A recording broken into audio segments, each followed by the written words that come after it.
Le damos la bienvenida y por supuesto agradecemos su presencia. Estamos con los diputados nacionales Miriam Bregman, Nicolás del Caño. Ella además es precandidata presidencial del Frente de Izquierda Unidad, del PTS en el Frente de Izquierda. ¿Cómo están? Bienvenidos. ¿Qué tal? ¿Qué tal? Buen día. Buen día, ¿cómo Bueno, estás? llegaron a Tucumán para participar de un encuentro con trabajadores y con jóvenes.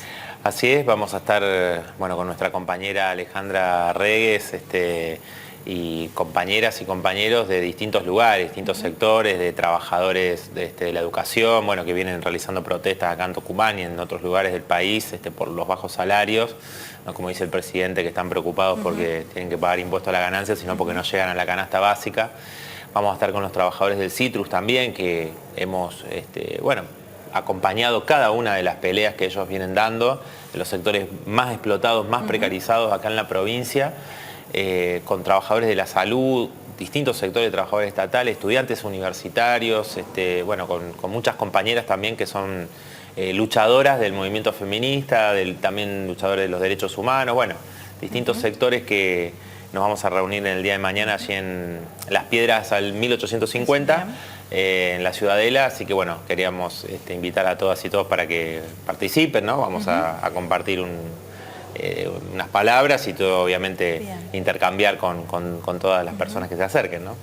Bien, mencionabas recién al presidente, ¿cómo han visto el discurso del presidente por un lado de apertura de sesiones ordinarias y por otro lado, la aprobación, ¿no?, de la moratoria para los jubilados? Dos cosas que han atravesado el Congreso en las últimas horas. Sí. Bueno, empiezo por lo segundo. Por la moratoria nosotros hemos peleado muchísimo. Sabiendo que tiene serias limitaciones y fundamentalmente el proyecto que se aprobó tiene serias limitaciones, pero que hay una emergencia. Hay una emergencia porque aproximadamente 1,5 millones de personas se calcula que en este periodo ya no se podrían jubilar, número que se irá incrementando, obviamente, cuanto más personas lleguen a la edad jubilatoria y no tenían la posibilidad de acceder al sistema jubilatorio. Así que es una pelea que venimos dando mucho y que algunos discursos que se dieron nos asombraban porque había diputados de Cambiemos que hablaban de las personas que viven en un country, cobran una jubilación. Viven una realidad muy alejada, muy alejada. Yo conté algunos ejemplos de mujeres de mi familia, mi mamá, mi abuela, y cada uno así tenemos en nuestra familia. Y la gente sabe que la jubilación es mínima y la necesita para vivir y por eso se angustia cuando cobra tan poco. Comparar esa situación que se vive en la Argentina con las jubilaciones, que ya no te podés jubilar y si te jubilás no te alcanza para nada, con una persona que vive en un country, que es una ínfima minoría del país, claro, muestra porque estuvo... Privilegiado, digamos. Claro, privilegiado.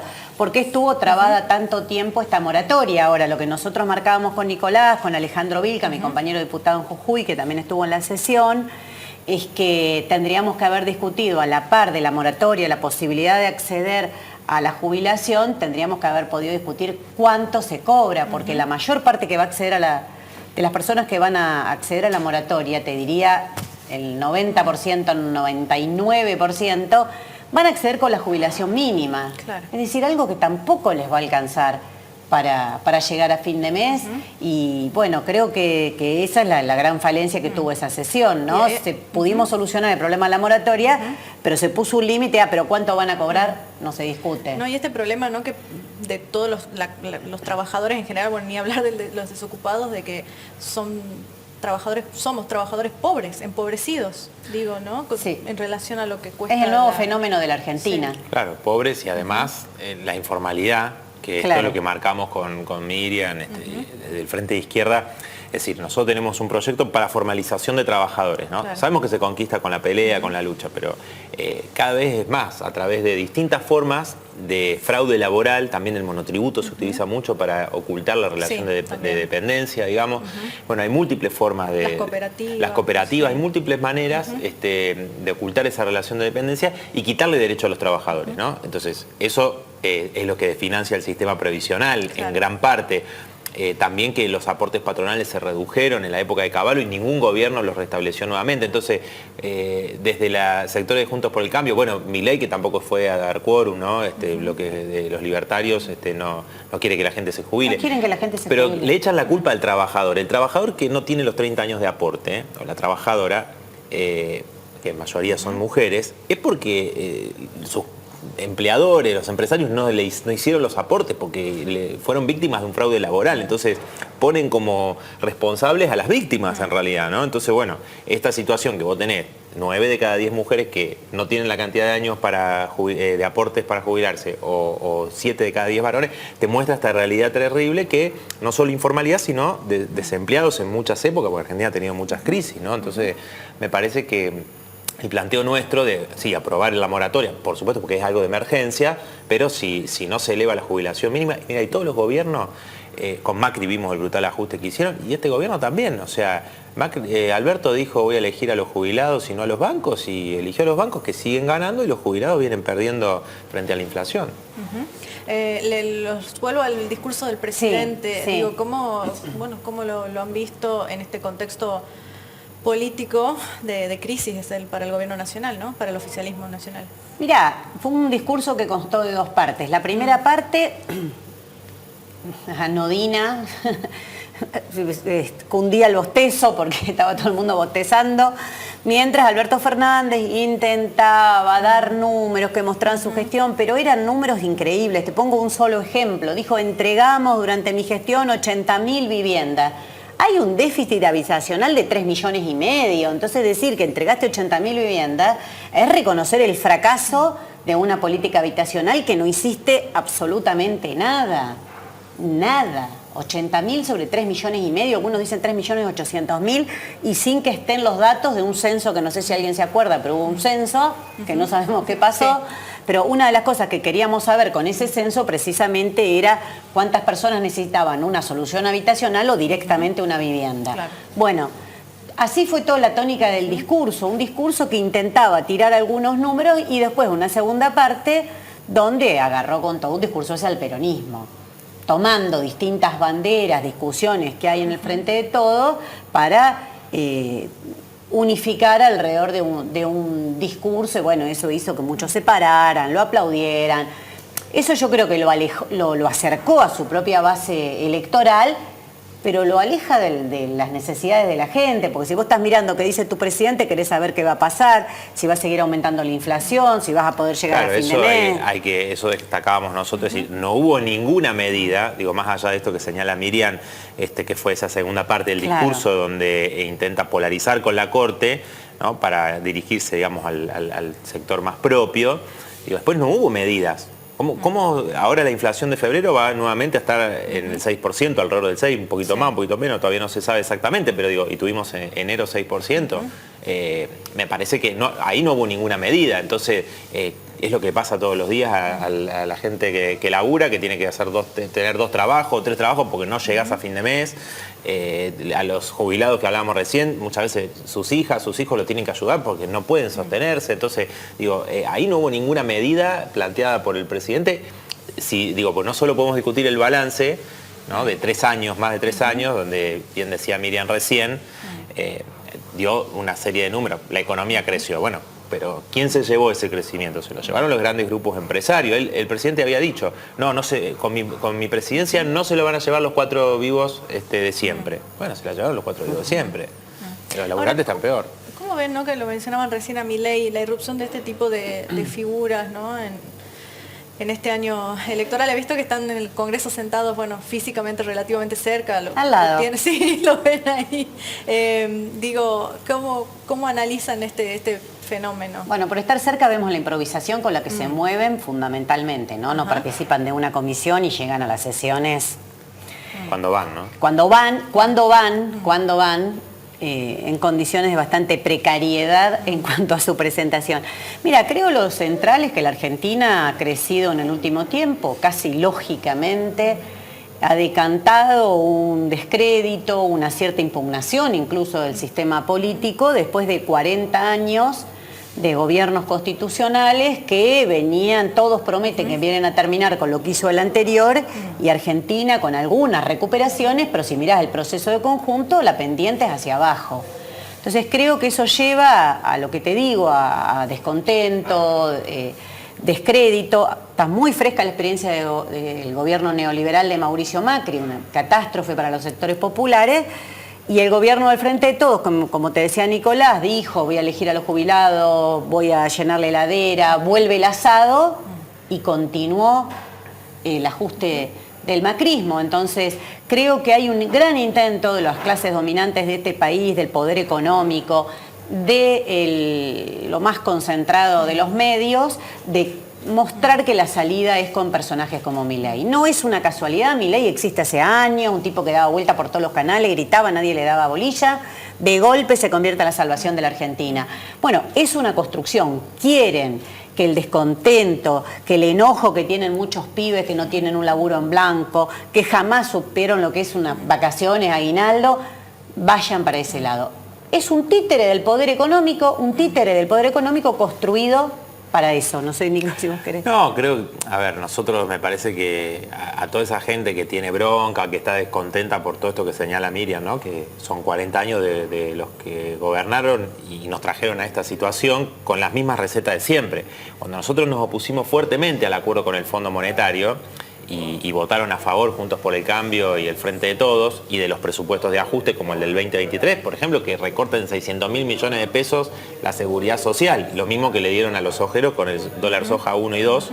Entonces, digo, uno dice, realmente comprende esa situación. Ahora, desde ya tenemos que alertar a muchas personas que no comparten la idea de Milei de que no haya educación pública, privatizar la salud, por ejemplo, que está desfinanciada, por supuesto, y el desfinanciamiento del Estado sienta las bases para estos discursos de privatización, o las mismas jubilaciones. Y hablar de lo de dolarizar la economía es pulverizar los salarios, las jubilaciones. O sea, no hay dólares en la Argentina porque se lo fugan, digamos. Pero entonces los modelos que tuvimos de dolarización en América Latina son brutales. O la propia Argentina en los 90 con Menem, que no fue una dolarización, digamos, convertibilidad semi. Entonces, a esa gente que está descontenta, nosotros queremos plantearle que tiene que darle fuerza a la izquierda, ¿no? Que son una fuerza de laburantes, de mujeres luchadoras, de jóvenes, ¿no? Que planteamos la única perspectiva de futuro, digamos, ¿no? No darle fuerza a los que quieren quitar más derechos, sino justamente a los que planteamos dar vuelta a esta situación de estas políticas que se vinieron llevando adelante hasta ahora en estos años, ¿no? Por eso, bueno, la candidatura presidencial de Miriam, que es nuestra candidata a presidenta. Con Alejandro, ¿no? Nosotros... No, la fórmula la tenemos que conformar todavía. No, mis compañeros me propusieron para que sea la candidata. Claro, nosotros habíamos hecho esa propuesta de Alejandro, digamos, planteando la posibilidad que fuera cualquiera de ellos dos, y definimos que nuestra candidata es Miriam, que es una luchadora por los derechos humanos muy reconocida, enfrentando en los juicios a Checolás y demás, y participando obviamente en todas esas luchas de las mujeres, de los trabajadores, como abogada de muchos trabajadores de fábricas recuperadas, desde Sanón, allá en el 2001, Madigraf, bueno, muchas otras, y poniendo el cuerpo también, ¿no? Con esas trabajadoras, con esos trabajadores, bueno, estuvimos juntos en muchas de esas peleas, y también en todas las peleas socioambientales, ¿no? Entonces, creo que se ha transformado en una voz muy potente de la izquierda y de todas esas causas que son muy representativas para nosotros, y me parece en ese sentido que tenemos el desafío de poder convocar no solamente a aquellos sectores que nos han acompañado en otras oportunidades, sino a aquellos sectores que están descontentos. Y ya lo empezaron a hacer, digo. Miriam es diputada porque por primera vez en 20 años logramos superar esta situación en la ciudad de Buenos Aires, que no logramos tener una banca en la ciudad. Y han tenido también un crecimiento en el país en general, ¿no? Bueno, Alejandro Vilca obtuvo el 25% de los votos en Jujuy, el Frente de Izquierda, encabezados por Alejandro Vilca. En la provincia de Buenos Aires, donde yo encabecé la lista del Frente de Izquierda, obtuvimos 2 diputados nacionales y además concejales por primera vez. La mejor elección en la historia de la izquierda, con concejales en todos los distritos mayoritarios del Gran Buenos Aires. Con 10% de La Matanza. Bueno, esos sectores nosotros queremos convocarlos para que nos ayuden y que sean parte de forjar esa fuerza que está en cada una de esas luchas, ¿no? Vos nos vas a ver en cada una de esas peleas. Hemos sufrido la represión, nos han hecho causas a Miriam y a mí, nos han hecho causas. Patricia Bullrich tenía una cierta obsesión de cada vez que nos manifestábamos.